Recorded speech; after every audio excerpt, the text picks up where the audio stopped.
Hey, Kyle Querec here, and today we have a phenomenal guest. I remember a story about a player I knew that was trying to get someone to sub for him. And he was talking to the director, and he said, "Hey, I need to get someone to sub." And the director said, "Oh, I got a guy."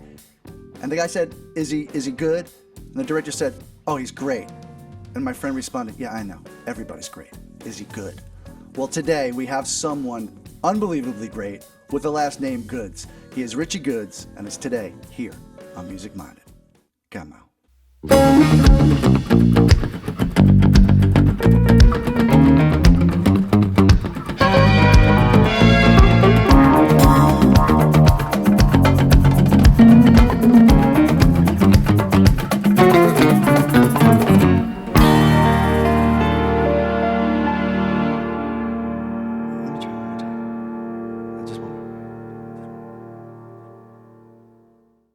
right, Richie, question number one. Can you take us back to do you have a memory where you first experienced music, whether it was a player, a sibling, an album? Can you take us there? Well, it was always in my family. My mother's a musician. She played piano and guitar and sang. And I come from a religious background, Baptist. We went to church 8 days a week, Yeah, man. and lots of music around. So everyone in my family played piano and another instrument. You started learning piano when you were about 5 or 6. Wow. And I really wanted to play the drum. I was maybe 4 years old. I kept begging my mother to play the drums. She said, "Well, you have to learn piano first." So I started taking piano lessons when I was 5. And I took lessons till I was 8. And then she said, "Okay, you can start playing the drums." And I started taking drum lessons. And yeah, and then things just branched off from there. I just started playing all these different instruments and till I, discovered the bass or the bass discovered me probably when I was about 13. Do you remember the moment where it could have been a great gig, it could have been you in your bedroom, playing some Sly, it doesn't matter what it was, but do you remember the moment where it kind of occurred to you, I got to do this. I'm going for this full bore. Oh, absolutely. It was actually my middle school counselor, because everybody in my neighborhood and my school knew people would call me Piano Man, and everyone knew I was really into music, and I was, you know, very present musically in my middle school. And my middle school counselor, he told me, had a meeting with me when I was in 8th grade. And he said, "Well, what are you going to do for high school?" I said, "I don't know. I want to play football, and go to the, regular high school." He said, "Well, you have a real talent for music. Maybe you should go to the performing arts school." And I said, "Okay, sure. I'll go there then." And he told me about it. I said, "This sounds awesome." But he said, "Well, if you go to the performing arts school, it should be with the intentions on being a professional musician." And I said, "Oh, wait a minute. You mean I could do music for a living? Like that could be my job?" He said, "Sure." And he really made it sound like, a lot of people say, "I'm going to try to do music. I'm going to try to make this work." Oh, yeah. They don't say if they want to be a teacher or a doctor, they don't say that. They say, "Yeah, I'm going to be a doctor. I'm going to be a nurse. I'm going to be a teacher." They Right. just go and do it. That's how he made it sound like I could do my music career. Just do it.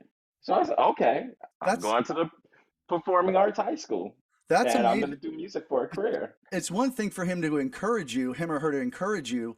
It's another thing to have that heavy of a conversation with an eighth grader. He must have knew that, you had some special gifts, but what a great person that was.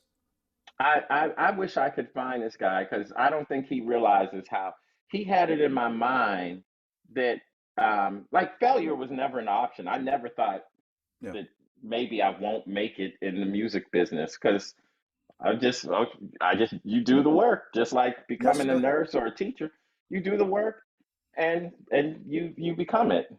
I Oh, I even went so far as I was so confident that things were going to happen in music when I got to the performing arts high school. I didn't know anybody. I was a little on the shy side, but maybe not really. But I didn't know anybody. And the first day, the music teacher sits down with the whole music department and gives us this long lecture about, I know you're gifted because you're in the school, but he said, don't think just because you're going to the school that you can make it in the music business. That's right. It was kind of the opposite of what my middle school counselor told me.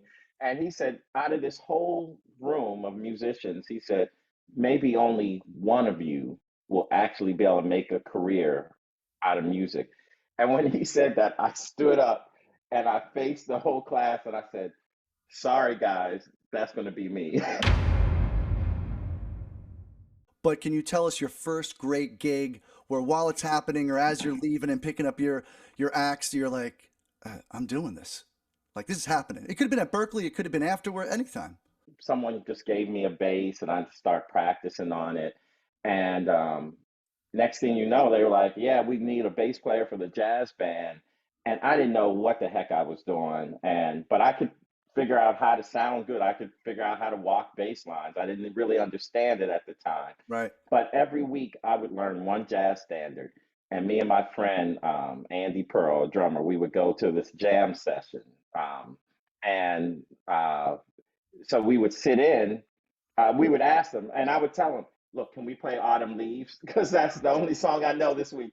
Next week, can we play Blue Bossa? Right. Right. And this went on for maybe a couple months, and finally one week we walked in the door, and the bass player greeted me at the door and said, "Listen, man, this is a professional session, and you guys can't sit in." I was like, oh man, my heart was broken. But that fired me up. I said, Yes, oh sir. yeah, I can't. It's a I can't sit in. Okay, let's see. I'm going to the shed. Boy, I start practicing my butt off, and I found another jam session that they were open to letting me play and really encouraging, and I kept getting better and better. And a year later, I remember the vibes player that was on that gig, Rolando Morales. He had been hearing about me and he heard me play at a jam session. And he asked me to play in his jazz group. Oh, And the first gig was at that club where they told me I couldn't sit in. And now I had a real gig. I'm getting paid to play there.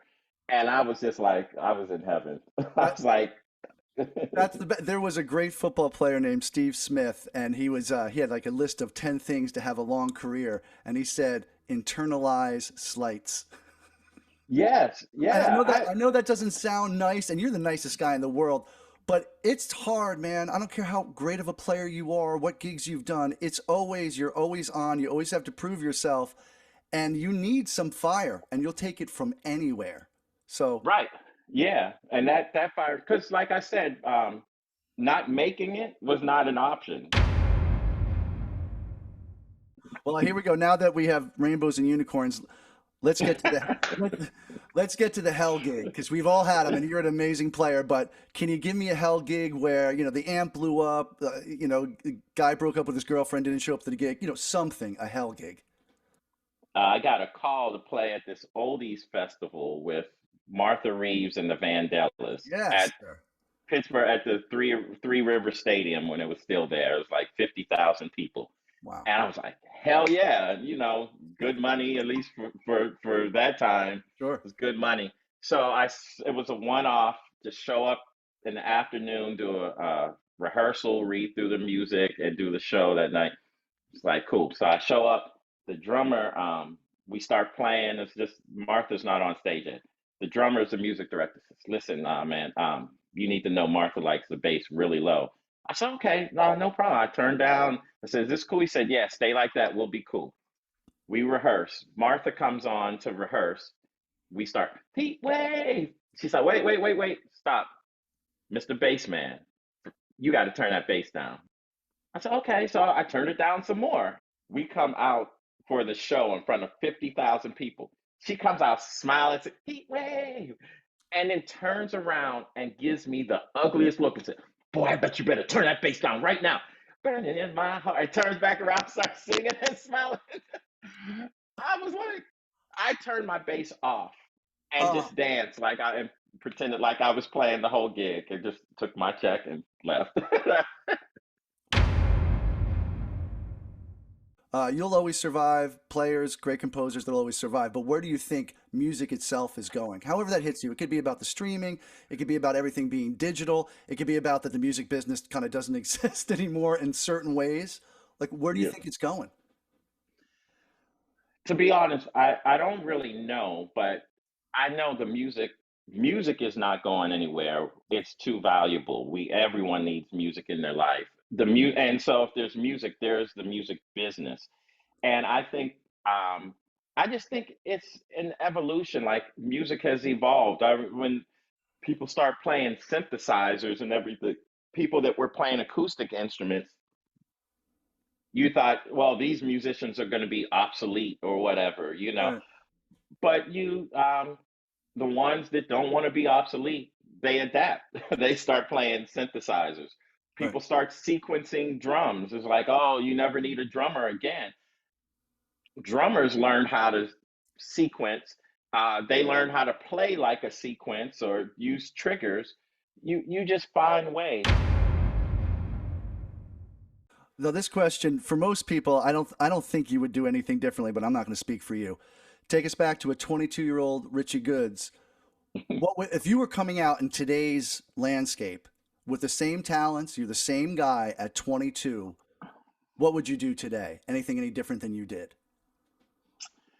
Actually, I think I would do things a little different. And I think in general, people are doing things differently because even though I did R&B and pop Yep. and everything, but my main focus was jazz. Yeah. And I didn't really start um, doing my own bands till I was, maybe 35 or something like that. Um, but I would have started it much earlier because then I get a reputation for being a sideman, and it's Right. harder to establish yourself as a leader. Your three favorite bass players, whatever. Three favorite bass players. I would have definitely have to say Marcus Miller, Oof. um, Ron Carter. Mm-hmm. Wow, after that it gets really it gets really tricky because there's at least four or five others that would uh, All right, but give us a few more for number three. I will go with uh, Paul Jackson, and Ray Brown. Hmm. Um,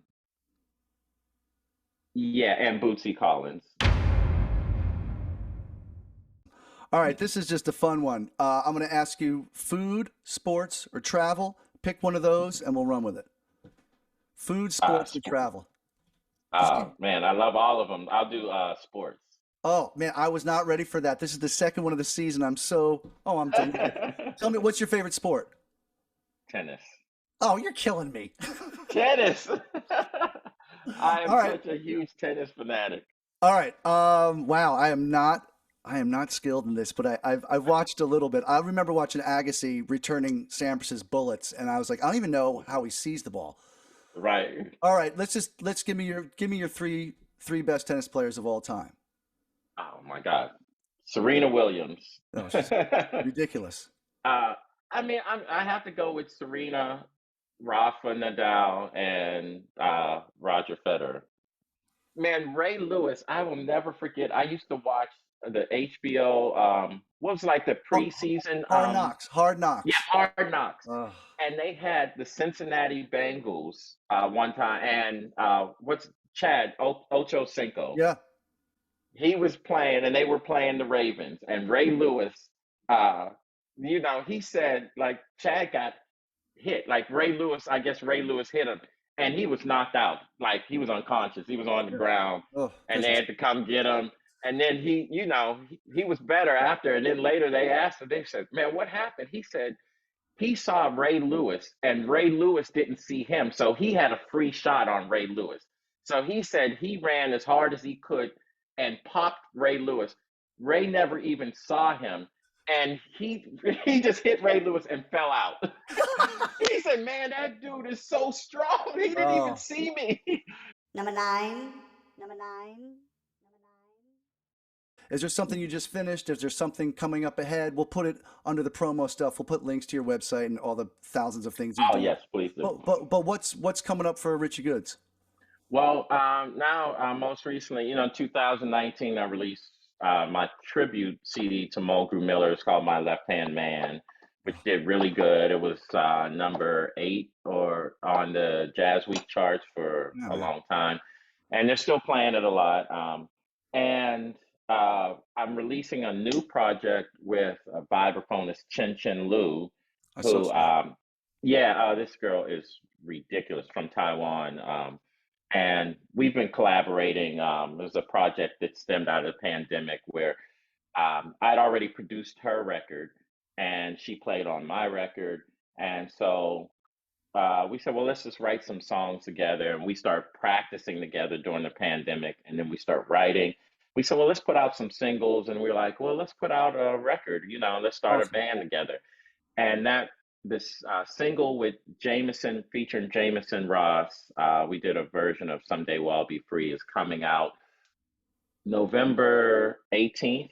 And then the full length record is, the band is called Connected, Richie Goods and Chin Chin Connected. And that's coming out January 13th.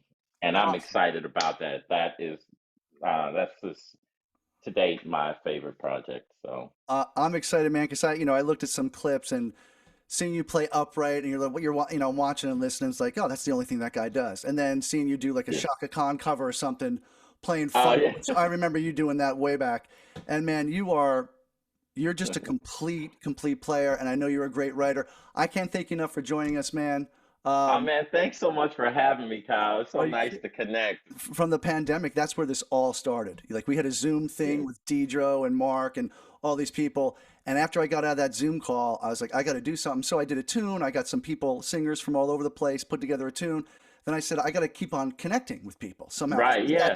at that time, we didn't know what was happening. We thought we'd be in our rooms for the rest of our lives. So good things come out of it. God is good, So Yes, definitely, all the time. all the time. Then thank you so much. I'll be in touch, and you're the man. All right, Kyle. Thank you, man. Good to see Take you, brother. care. Thanks, man. What a wonderful interview with a wonderful guy.